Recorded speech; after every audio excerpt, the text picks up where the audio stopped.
Hello and welcome to the Alt Asset Allocation Podcast. Today's interview is with Matt Golliher. I've had quite a few crypto podcasts lately, and this one is different. So, different assets classes have different parts of a total asset allocation. And today I'm talking to Matt about index universal life insurance, which is a type of cash value life insurance. Life insurance as an asset class and part of your investment portfolio. Hey, it's another tool for your investment portfolio. And personally, I've had a bit of a mental block when it comes to life insurance as an asset class, as a part of your investment portfolio. So it's always good to get the other side of the story and broaden my perspectives a bit. And I hope you enjoy it. Before you listen, please don't forget to like or subscribe to the podcast, or even better, leave a review. If you're watching this on YouTube, please subscribe to the channel or give it a little thumbs up. These things really help, and I really appreciate it. Okay, Matt Golliher of Vista Investments on life insurance as part of your investment strategy. Enjoy. Hey, Matt. Morning. Welcome to the Alt Asset Allocation Podcast. Excited to have you on today. Yeah, thank you. I'm excited to be on. Yeah, absolutely. So we actually got to meet in person not that long ago, which is a rarity with my podcast co-hosts. I need to start setting up a recording studio so I can actually have people in person now that, we're actually okay to talk to people in real life. Yeah, that's an option. Yeah, exactly. But we were catching up a bit beforehand, and I've had quite a few crypto related podcasts lately. So it'd be nice to jump back into the traditional world and talk about something a little bit outside of the traditional world of investing that's not just crypto. So I definitely want to get into all of that. But before we get started, can you give a little intro on who you are, where you are, what you do? Yeah, sure. So my name is Matt Golliher. I'm a financial advisor with Vista Investment Partners here in Indiana. And in short, we help clients with comprehensive financial planning and wealth management. So everything that goes along with that, from portfolio management to financial planning to insurance planning. Awesome. Yeah. And so today, stocks and bonds, traditional investments, all of this stuff definitely deserves a place in an overall financial strategy or investment strategy. But what I want to specifically dive into with you today is using life insurance as part of your investment strategy, and specifically, as an asset class. So you gave a seminar probably about a month, 6 weeks ago now, talking about this in a little bit more detail. But can you kind of just give me an overview of what this is and how it can be used? Yeah, sure. So, I'm focusing on this right now for a few different reasons. But one of those reasons is that cash value life insurance is not a topic that I would say is well understood by most people. And like any type of financial instrument, nothing makes sense for everybody, but it's one of those types of financial vehicles that for the people that it does make sense for, it can be a potentially very attractive option. And so my focus is making sure in our current, environment with everything that's going on, and we could go on with what all that includes, from the federal deficits to the fear of rising taxes, fear of market risk, different things like that. A specific kind of life insurance called index universal life insurance is, in my opinion, starting to become more of an attractive option for some people. And so that's what the seminar was mostly about: how clients can use it, not for the death benefit, but for its properties as far as a tax advantaged income and growth vehicle. Okay. Yeah. So let's dive into it. Give me an overview of what it is. People, especially my age, myself included, hear life insurance, and I'm like, well, I don't have kids. I'm in my 30s. I'm healthy. Not interested. But thinking about it, changing the mentality and thinking of it as a investment vehicle, when utilized in the proper way, to actually be able to give you a lot of more options. So, yeah, let's dive into it. Teach me about it. Yeah, so there's a few mental framework shifts that I think have to occur before we can truly understand what it is, how it works, and how it might be useful. The first one is to contrast it with the traditional view or use of life insurance. So, in the traditional death benefit driven type of life insurance strategy, what the objective is to secure the largest amount of death benefit protection for the smallest premium payment that we can find. And for clients where death benefit protection is the goal, that's what we look to do. We work with them to evaluate how much protection they need, and then we shop that out and try to find them the most competitive option. So that's pretty typical of any type of insurance. With the kind that we're going to be talking about here today, you really kind of turn that on its head. So we're doing the exact opposite for these types of policy designs in that we are minimizing the death benefit as much as we possibly can while still having it qualify legally as a life insurance policy. And we are funding it as aggressively as possible, again, without having it considered to be not a life insurance policy anymore. So that's the first thing to look at. And when I say qualify legally as a life insurance policy, there specifically I'm talking about IRS code 7702. And to get into a little bit of history, it used to be the case that there weren't a whole lot of restrictions on how you could design a universal life policy. So back in the 70s, 80s, you could have a policy with a very minimal death benefit, and you could fund it with an enormous amount of cash. And the reason that people would do that is in order for that cash value to receive the tax favorable treatment of life insurance. And there's a few advantages that it has, but essentially what the IRS eventually looked at those policies, those massively overfunded policies, and really the message was those aren't life insurance policies. That's not why you implemented this. And so in the 80s, they implemented a restriction that basically said, okay, life insurance, cash value life insurance can provide some potentially attractive tax advantaged, growth income accumulation type of properties, but that shouldn't be what its primary purpose is. And so in order for a policy to qualify as a life insurance policy, it needs to have a certain amount of death benefit relative to the amount of premium dollars that are going into it. And if it doesn't meet that requirement, then it turns into what's called a modified endowment contract. And at that point, it loses a lot of the tax advantages that you would look for in a policy like this. So That totally makes sense. And that is completely turning it on its head, right? So instead of having a massive death benefit when you die, you want as little as possible because you're basically spending it down at some point in your life, presumably, right? that's right. Yeah. So the wrapper of life insurance is what allows it to receive the tax treatment that it does, what allows you to do some of the things you can do, like policy loans, which we'll get into. But so it is a life insurance policy. And in order to get those benefits, it needs to legally qualify as one. But as long as that's the case, we want as little death benefit insurance inside the policy as possible. Because even though the purpose of it is in death benefit protection, it is still a life insurance policy, and it does still cost money to compensate the insurance company for the mortality risk of underwriting that policy.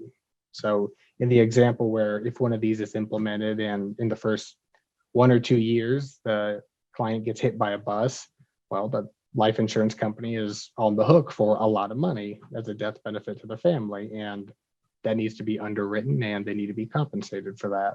So with that in mind, though, yeah, it kind of is the opposite of what you traditionally think of when you think of life insurance. Makes sense. Okay, so obviously, one of the biggest benefits of something like this is tax. So we can preface this with, neither of us are tax accountants or lawyers. You're a financial advisor. I'm not, but this is certainly not financial advice to anybody listening. and what you can say whatever proper disclaimer you need to before that. But yeah, let's talk about the tax benefits of using something like this within your investment strategy.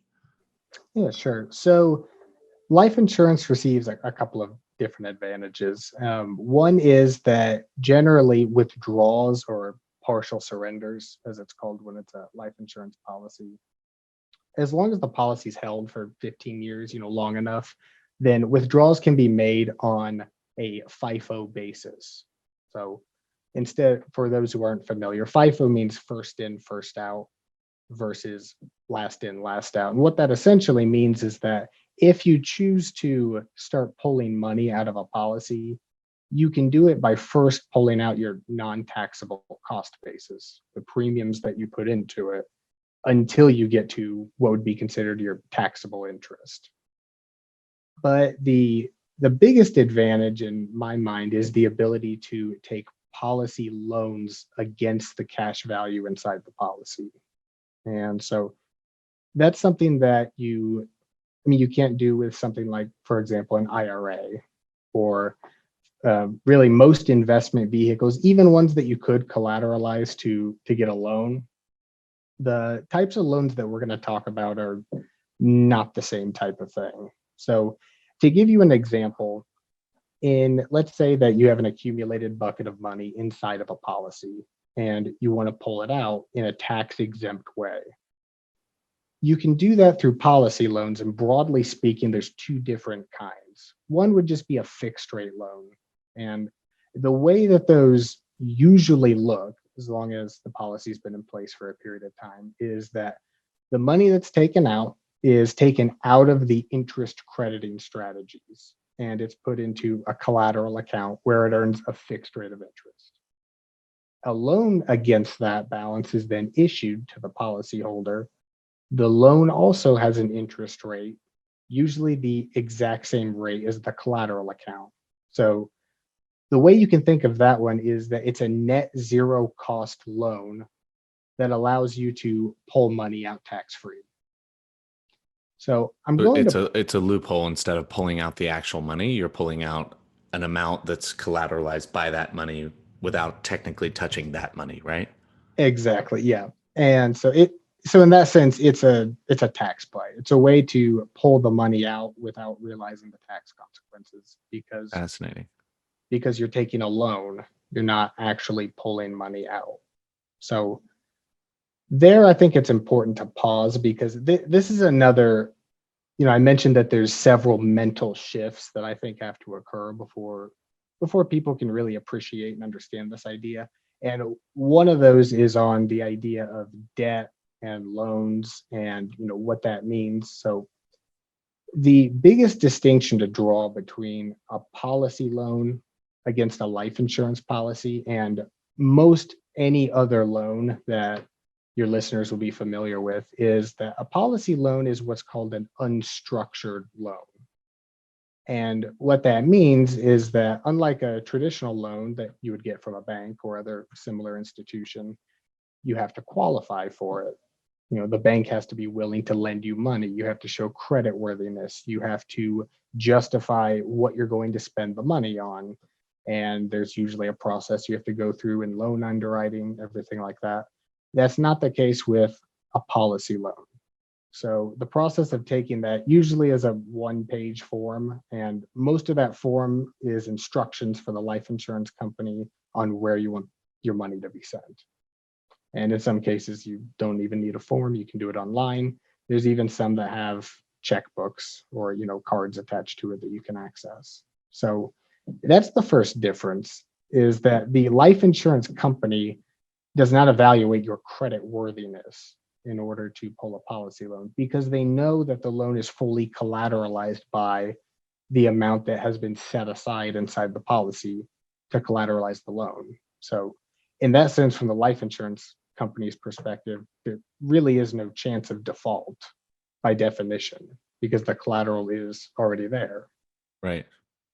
And so the second big thing to understand is that in most other types of loan structures, the deal is that you get the loaned amount from the issuing lender And in exchange for that, you agree to some sort of prearranged payment schedule of principal and interest. And typically, they have different flexibility, but with most loans that most of us are familiar with, if the loan is not paid back, then that creates a problem. So whether it's additional accumulated interest, penalties, dings to your credit, and in the severest cases, things like lawsuits and foreclosure and everything like that. But the biggest thing to understand about an unstructured loan is that it's not an obligation in the sense that it's something that you have to service.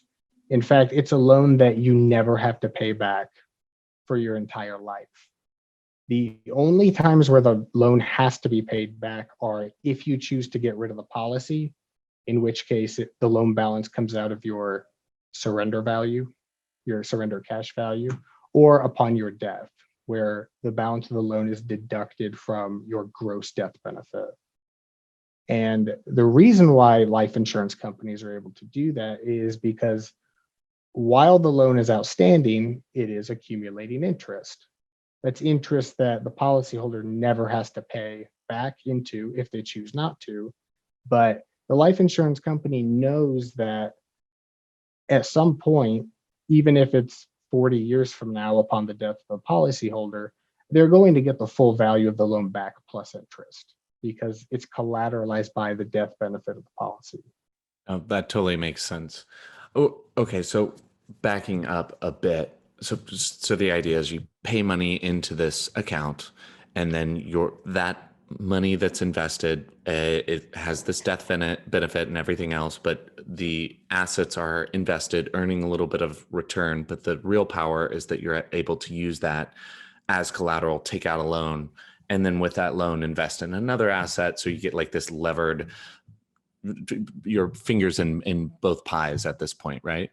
Yeah, that's a really nice segue into the second type of loan, which is primarily the one that I focus on. So I talked about the fixed rate loan, which is essentially a net zero cost loan mechanism that allows policyholders to pull money out technically as a loan, not a disbursement. So creating a tax exempt way to access cash. But the second type of loan, it depends on in whole life policies, it's often called a participating loan. In universal life policies or index universal life policies, it can be called a few different things, but usually it's called an alternative loan. And what happens when you do that? Let's take the same example. You have a bucket of money inside of a policy, and for whatever reason, you want to pull some cash out of it. But you want to do that without realizing tax consequences on the gain. And so you decide to take that loan or take that disbursement as a policy loan, a tax exempt policy loan. But here, when it's an alternative loan, the funds are not taken out of the interest crediting strategy, which we'll get into here in a bit. So the funds stay inside the strategy and continue to credit interest the exact same way as if the loan had never been taken. And so you have a loan balance that is accumulating interest. You have the interest crediting strategy that is ideally accumulating interest.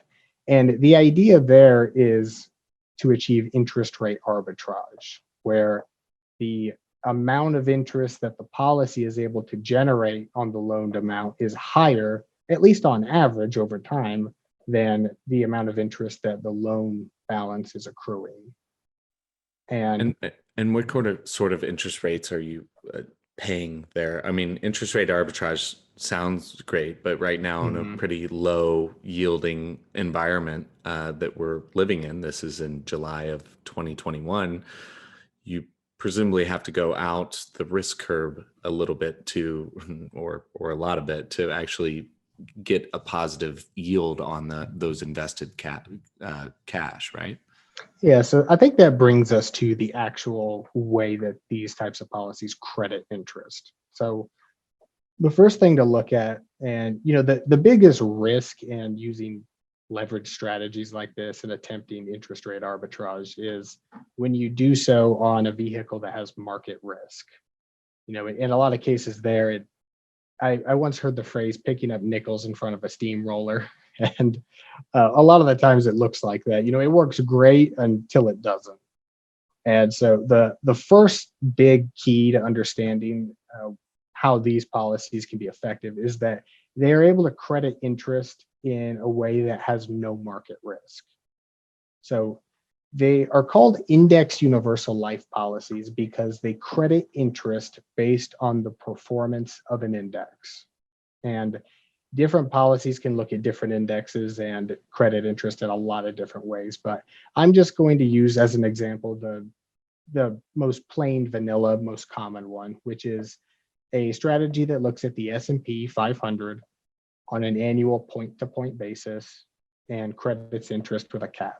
So as an example, let's say that the so it looks at it on the annual point-to-point basis where it looks at the S&P 500 at the start of the period, and then it looks at where the index value finishes 1 year later on the anniversary date of that index crediting strategy.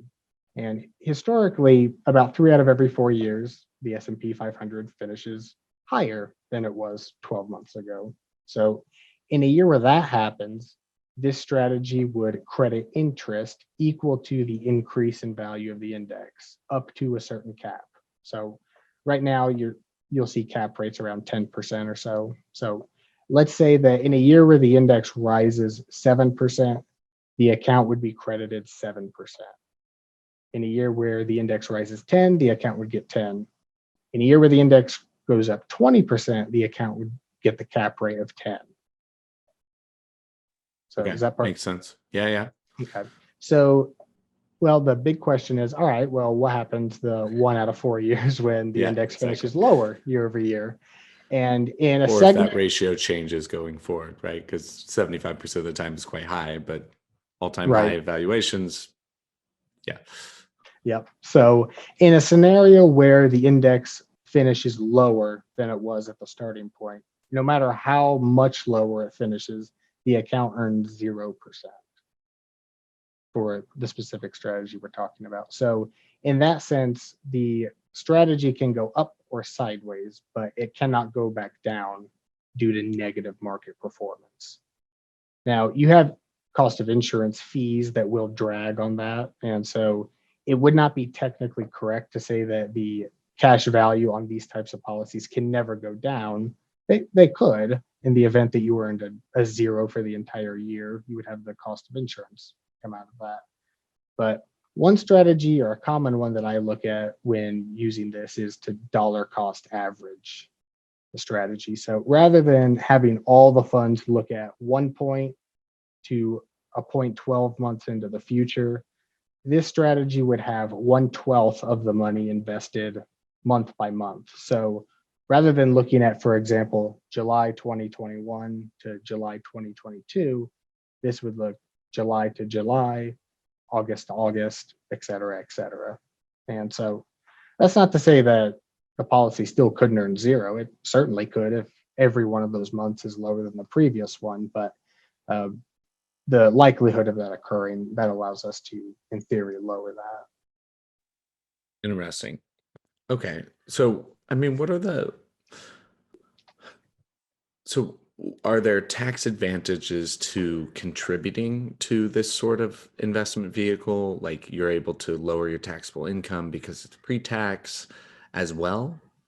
No, and in fact, in most cases, life insurance premiums you won't find those to be tax deductible. The big tax advantage comes in the later years of the policy when, for example, uh, the type of concept that I look at the seminar was the ability to use this to supplement retirement income.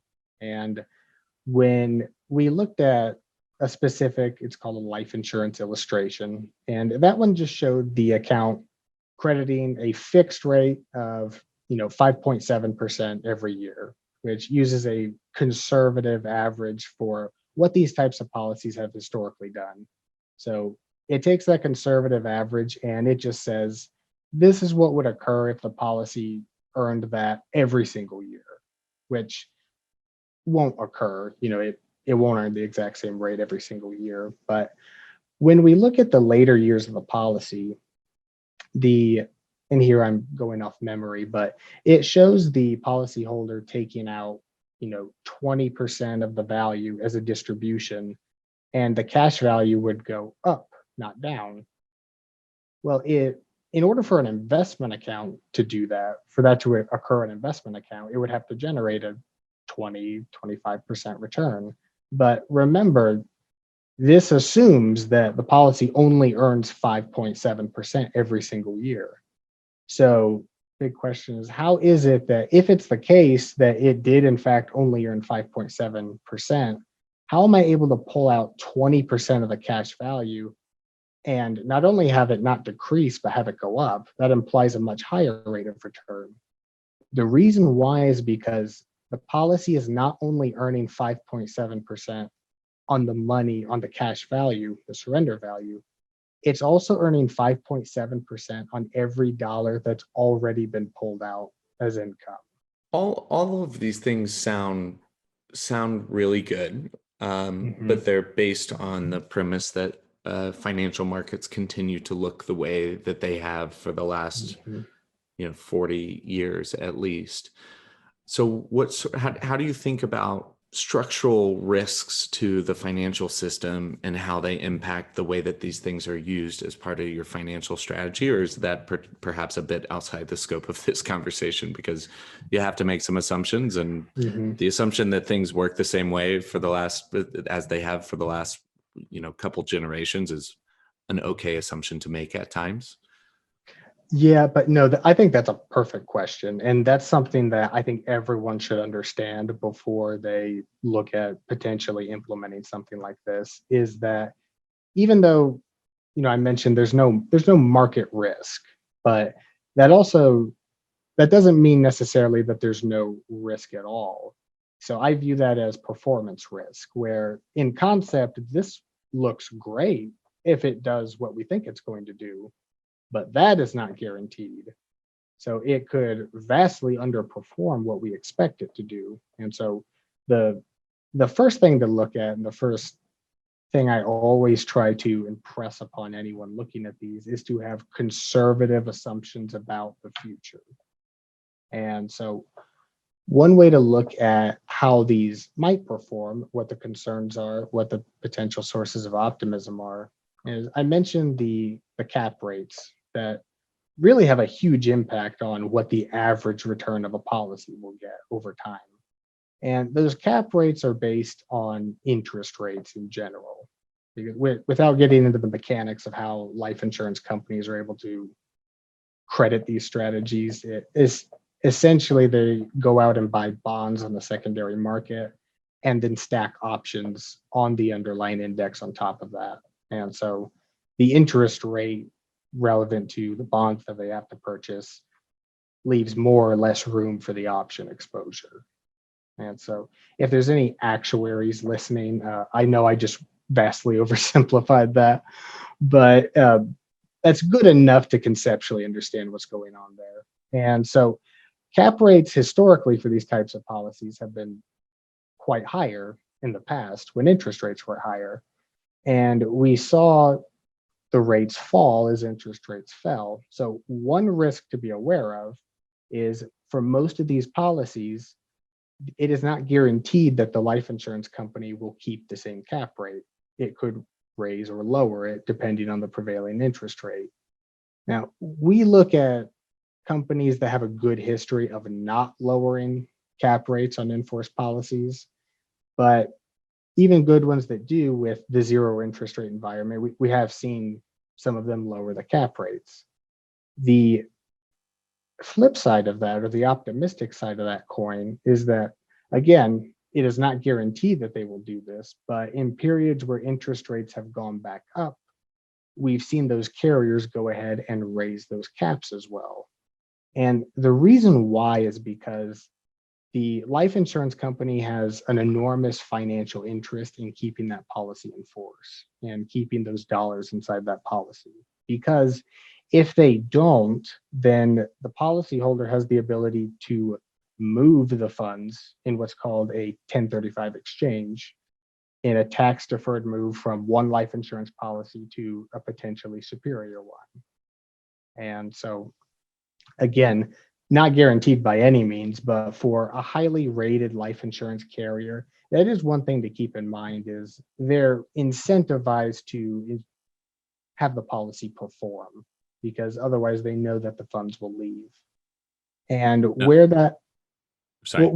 where that gets exciting for me right now, where interest rates are, near historic lows, is there are some carriers that offer solutions where the interest rate on policy loans for the ones that we talked about is guaranteed for the life of the policy. It will never go up. So, for example, I am implementing one of these for myself right now, and I not married, I don't have kids. So, Matt, why are you buying this big life insurance policy? Well, I'm using it as a cash flow management strategy where, throughout the next couple of decades, I'm going to make major purchases, cars, vacations, an engagement ring, those types of purchases we make that, I would call low to mid five figures for most people, where most of the time that involves either taking out a loan and an obligation that must be serviced and paid back, or draining savings. Instead of funding it through that, by funding it through a life insurance policy and then paying it back in whatever schedule I decide or is convenient for me, I can continue earning interest, net interest on the money that I've spent for my vacation or my car. So when you compare the idea of, let's say that we're going to buy just to keep numbers kind of even, a $50,000 car. In option one, let's say I pull those funds from some sort of asset, whether it's an investment account, a savings account, whatever the case is. Well, the answer is obvious, but how much interest does that $50,000 earn for me after I pull it out of the account? There's nothing. It's zero.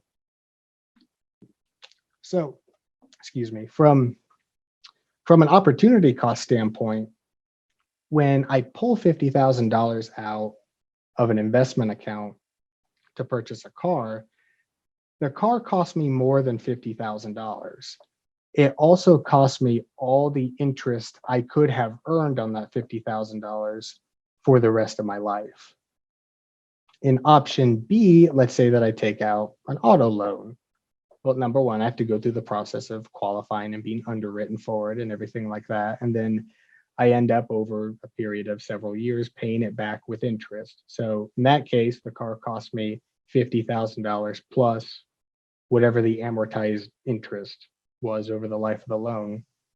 In the third strategy, where I borrow it from my own policy, the idea is that I'm able to spend money and earn interest while doing it. So in a Yeah. scenario where interest rates are at historic lows, where it's no means guaranteed, but where there's a reasonable expectation that as interest rates go back up, if they do, that a policy's cap rates will rise along with it, but the loan interest rate will stay fixed forever for the rest of my life. That's where it gets exciting for me, because at current rates, at current caps, you can look and reasonably expect, let's say if a policy earns 5.5%, 6%, but you can lock in the loan rate for the life of the policy at 5%. Okay, that's not bad. You can earn 0.5% or 1% for spending money on money that you spend, and you earn that forever, even if you never pay the loan back. But where it gets exciting for me is if the cap rates go back up because interest rates go back up. And in that scenario where, for example, you see a spread between the two rates of 2, 3, 4%. In that scenario, let's say going back to the car example, so I pull out $50,000, I purchase my car with it.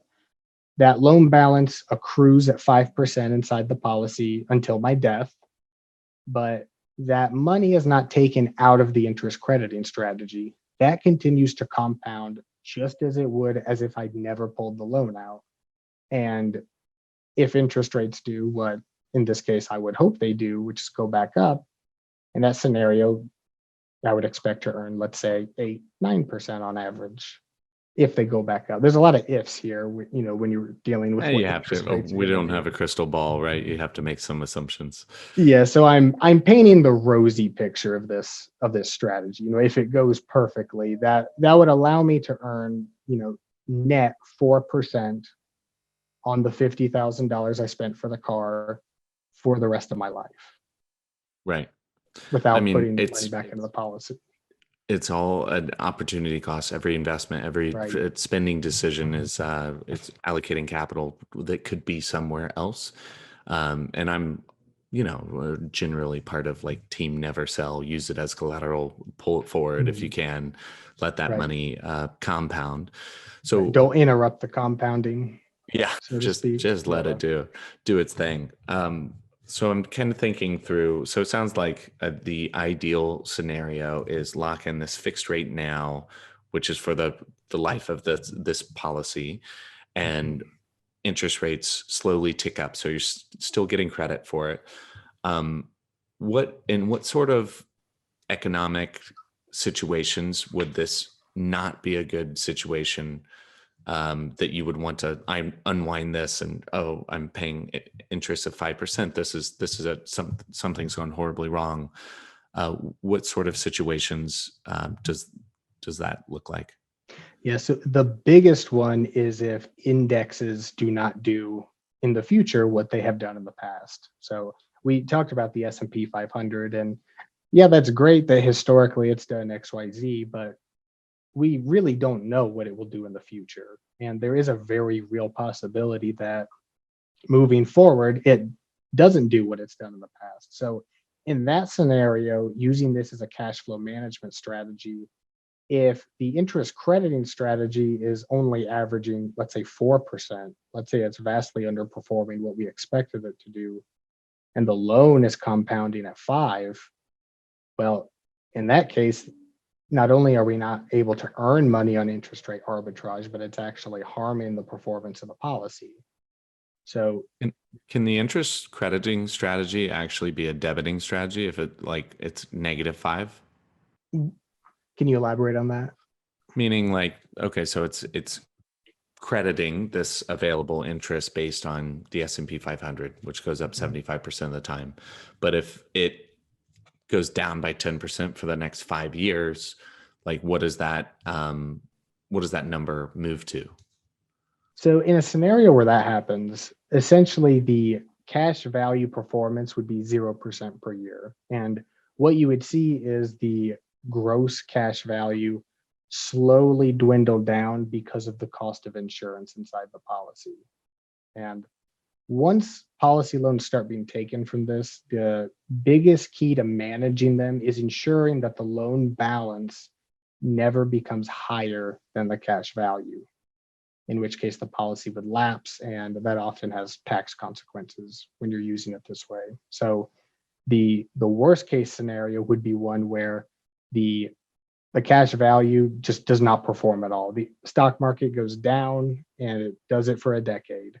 And you just see your policy value dwindle while your loan value accumulates until eventually you have to terminate the policy. That, in my mind, is what the worst case scenario is. But the The underlying investments are always made and credited based on the S&P 500. No, so yeah, that brings me to one point, which is that a way to help diversify some of that risk away is that almost all carriers offer policies like this that look at more than one index.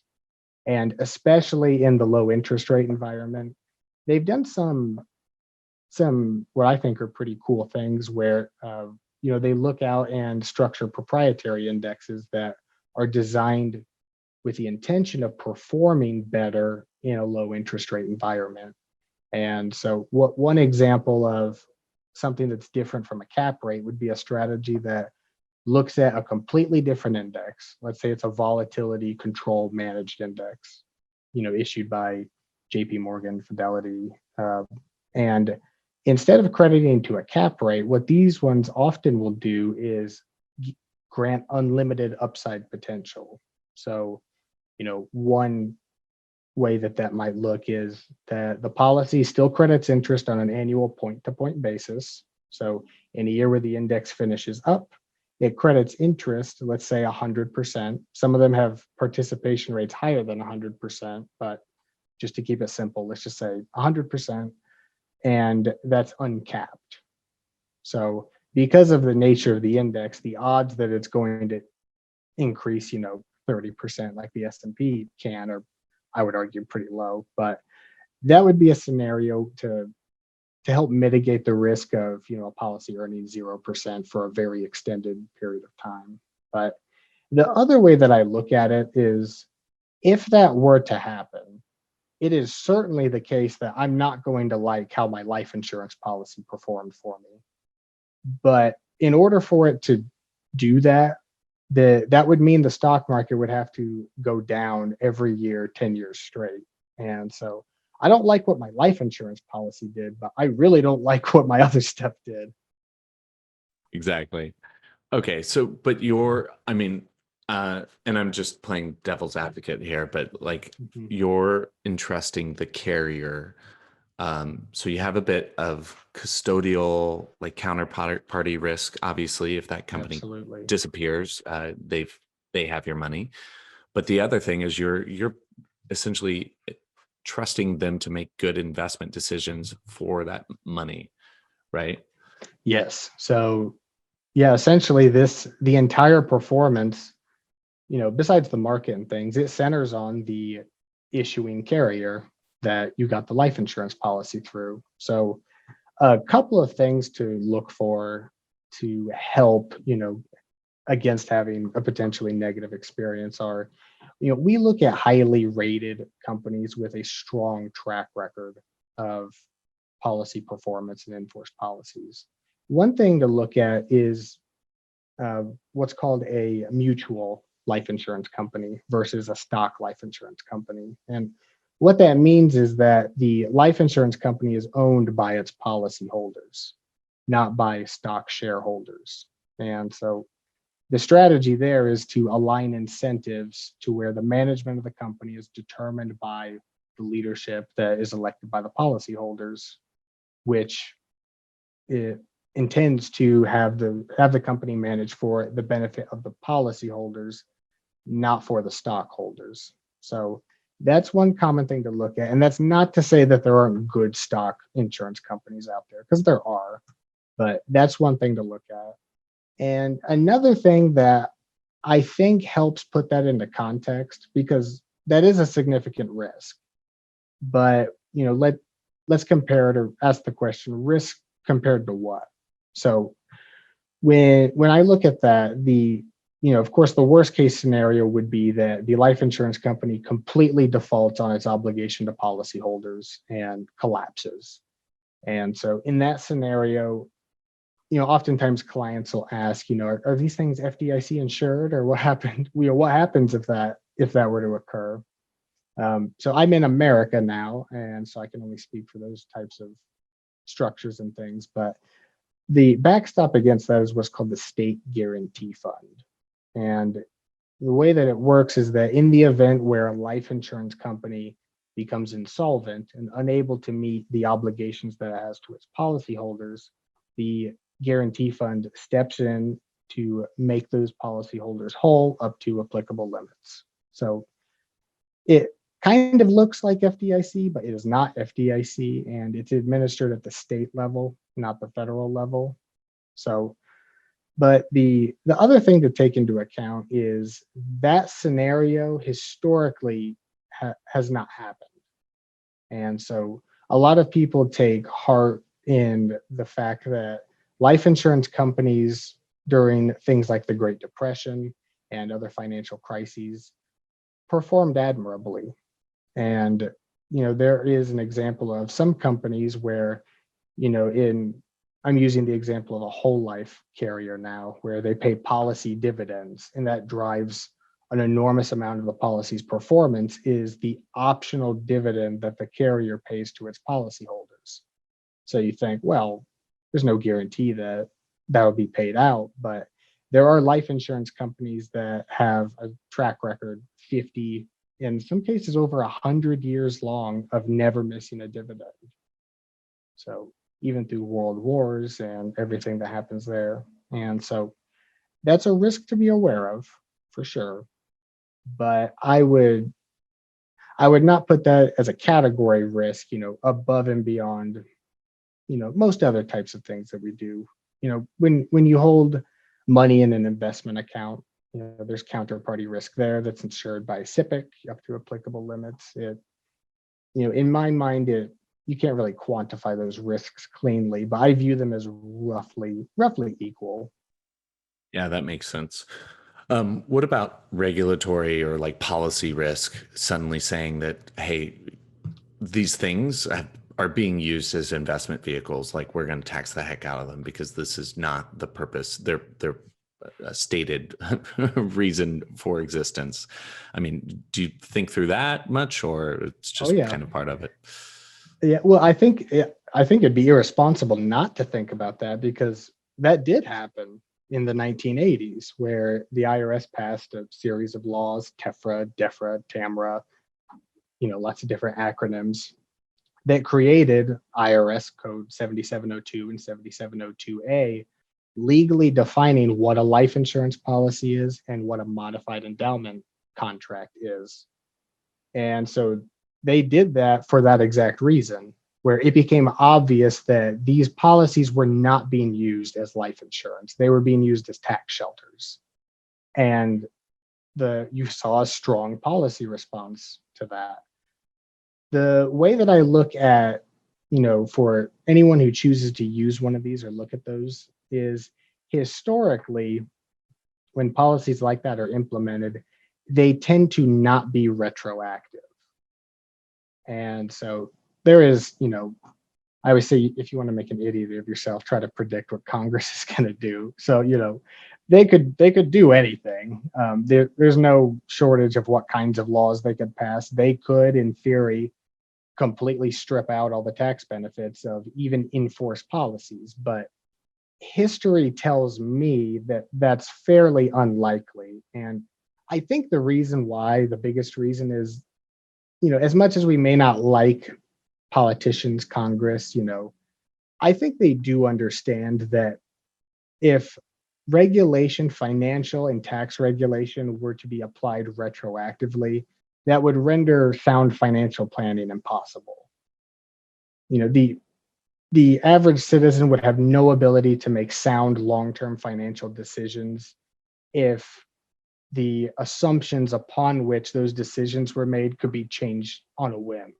And so I'm aware of that. It's something to definitely, keep in mind, but that's not in my mind, a huge risk when I look at the incentives and when I look at history, where, for example, the recent one that just popped into my mind is the recent change to how non-spouse beneficiaries can inherit IRAs.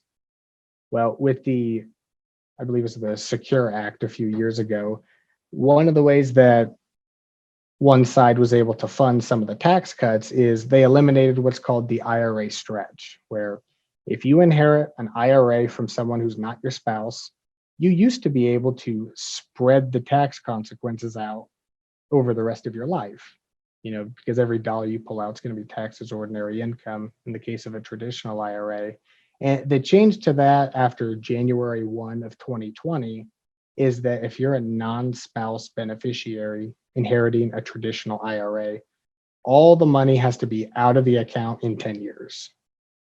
So they no longer allow you to spread that tax consequence out. They force you to incur the tax liability on distributions within those 10 years. But that only applies to IRAs that were inherited on or after that date. That did not retroactively apply to anyone who had inherited an IRA before that. And that's typically what you see. And I cannot think of any example where the the United States federal government has retroactively enacted a law like that. That's not to say that they couldn't. They Yeah, could couldn't or wouldn't. Yeah, for sure. So when thinking about this particular strategy, so it all started with crypto, honestly, as putting ETH or WBTC, some sort of crypto collateral, and taking out a loan with a few clicks of a smart contract. These loans are incredibly low, 2, 3%.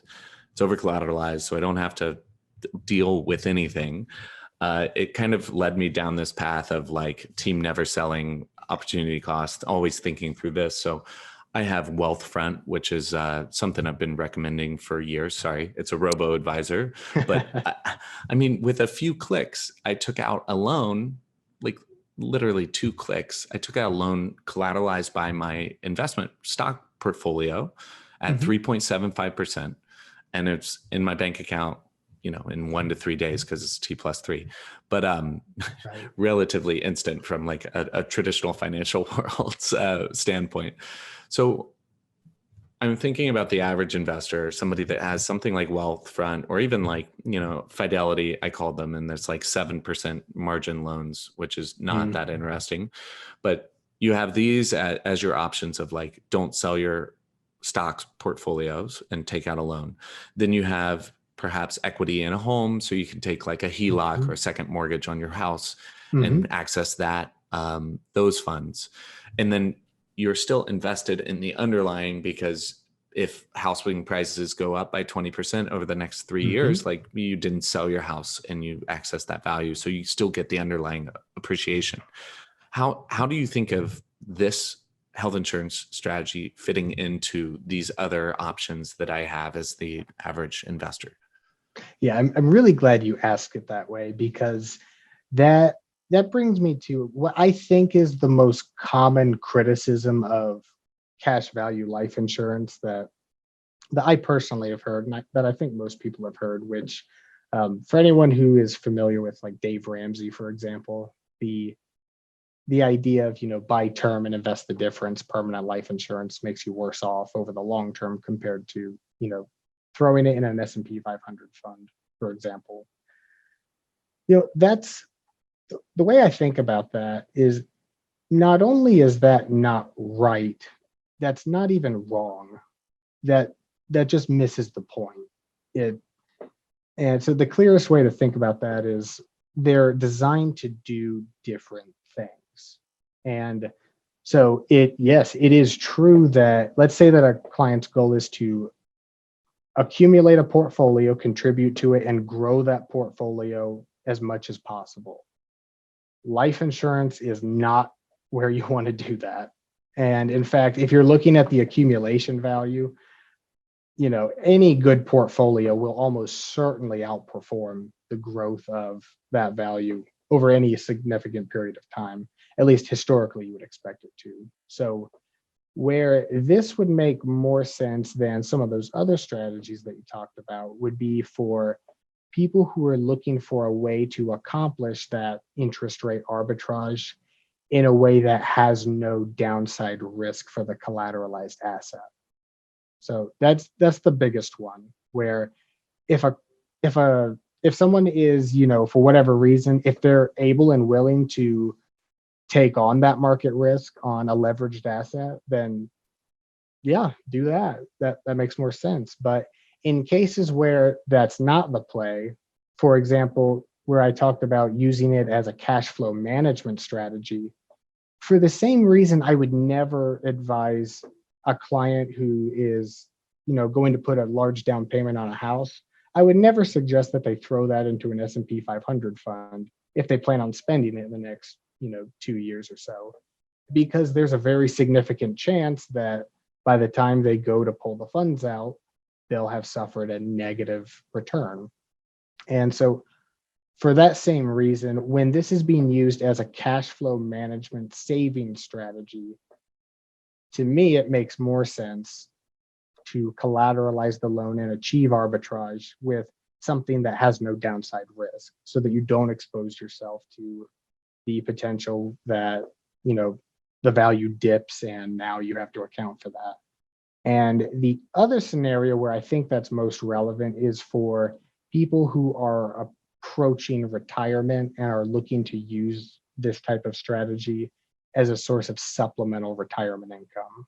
So one of the ways that can be valuable is, they talk about, what's called a safe withdrawal rate if you're pulling retirement income off of a portfolio. And, what are the odds that if you pull X amount out, you'll run out of money within your life expectancy? And the somewhat counterintuitive realization for some people is that even if a portfolio does in fact average, let's say 7% over the course of 20 or 30 years, that would not mean that the investor could pull out 7% of income every year. In fact, by doing that, they would have a significant chance of running the account down to zero because of sequence of returns risk, where when you're pulling income off of a volatile portfolio, in the years where it goes down, you have to liquidate more shares of the investment to generate the same number of dollars in income. And so that when the positive volatility comes and the portfolio recovers, those shares aren't there to capture that upside gain. And so traditionally, where retirees or people approaching retirement want to mitigate their market risk, they've looked at things like bonds and things that are, historically less risky than stocks. But right now, that's a pretty big challenge, I would say. Finding a way to help hedge against market risk in a way that offers any sort of attractive return at all is a consistent challenge that we're seeing people face. And so that's I alluded to the fact that the interest rate environment, for a few different reasons, is why I think it's interesting to look at this strategy. And that's one reason why, because I know of no other type of instrument that gives the opportunity for 5, 6, 7% returns in a way that has no market risk. Right. Right. No, that's awesome. So, I mean, I think the type of investors that should be really interested are, it sounds like, approaching retirement or perhaps a little bit later in later stage or I mean, you're obviously not there, but well, maybe you are, but in terms of the age category, at least. But I'm curious what sort of amounts are needed to make an investment strategy like this work, because presumably if I have $10,000 and I want to do this, it might not make sense. So is that number 100K, a million? Like what sort of amount should I want to dedicate to this sort of strategy for it to make financial sense? Yeah. So in terms of, what types of dollar amounts could get a policy like this, it ranges and it can go down pretty low. So for usually the minimum is based on the face amount or death benefit of the policy. And so the premium that you're allowed to put in depends on your age and insurability, things like that. But I would, rather than dollar amounts, I would think of it as this is a strategy to use once, I would call it, a few of the other boxes are checked. So, for example, I would not suggest that someone implement this if they are not contributing or have not accumulated into enough growth assets that they're going to be able to reach their goals that way. This is something that would be implemented on top of that. But to give a little bit of context, usually the policies that we look at are funded over a 5-year period. That's the funding window, because that's about as aggressively as you can fund these without turning it into a MEC, a modified endowment contract. For example, if you put all the money in upfront year one, that would be a modified endowment contract. So in a 5-year funding window, typically for that type of strategy, it depends on, location of the country, but a common one here in Indiana where it might make sense would be something between $50,000 and $150,000 annual premium for 5 years would be in the neighborhood of a common type of one that I would see. Okay, that makes sense. Matt, this has been tremendously helpful. I think learning, I have this mental block definitely that it's like health insurance. I don't want that. So it's always good to kind of Life take a insurance. second look. Or I keep saying, yeah, I don't even know which insurance it is. Insurance in general, it's like, yeah, it's a just in case something that I hopefully don't have to figure out if it's a good policy or not. But yeah, I really appreciate you coming on and taking the time to go through this. I'm going to link up a ton of these things in the show notes for sure, because you've dropped a lot of knowledge. But if you have any parting thoughts, or lastly, where can people find out more about you or Vista, or wherever you'd like to send my listeners? Yeah, sure. So, yeah, you mentioned at the top that you've been doing a lot of crypto type of episodes, and so this is uh, you might call it a boring change of pace going to life insurance from crypto. But one of the things that interests me, once your mind kind of wraps around how the concept works, is the implications it could have for DeFi insurance, if and when that industry ever matures. Because in theory, all the types of things that I talked about, the interest crediting strategies, could be accomplished on a decentralized platform, looking at, instead of the S&P 500, looking at Bitcoin, for example. So going down that rabbit hole is kind of cool. So that's interesting to me. So I'm glad to be able to be on this particular show talking about a relatively boring asset class in life insurance. But yeah, so again, my name is Matt Golliher, and I'm with Vista Investment Partners here in Indiana. And really, the best way for people to find me and us, learn a little bit more about us, would be vistainvestment.com, our website, and learn from there. No worries. And don't worry about boring. I think boring, it requires, no, I mean, seriously, it Yeah, deserves a place in most people's portfolios. And if you're it's a good way to 100% put in it. crypto, you've been pulling your hair out over the past 6 months or whatever. So it's nice to have these more stable, consistent pieces of a overall well-constructed portfolio. So don't worry about it at all. I'm sure my listeners will really eat it up. Well, thank you so much, Matt. Really appreciate you taking the time and coming on today. Yep, thank you for having me. There you have it. Thank you for listening. I really appreciate your support. Show notes, transcript, links, and more can be found on our website at altassetallocation.com. If you'd be so kind, please share this with anyone you think might be interested or get some value from this conversation. If you have any questions or comments, please reach out. I'm always happy to hear them. Lastly, if you're on YouTube, please like the video or subscribe to the channel. If you're listening to the audio version of this, please subscribe to the podcast and or leave a review. This really helps more people find the podcast, and I really appreciate it. Thanks again, and hope you have a fantastic day. Happy investing.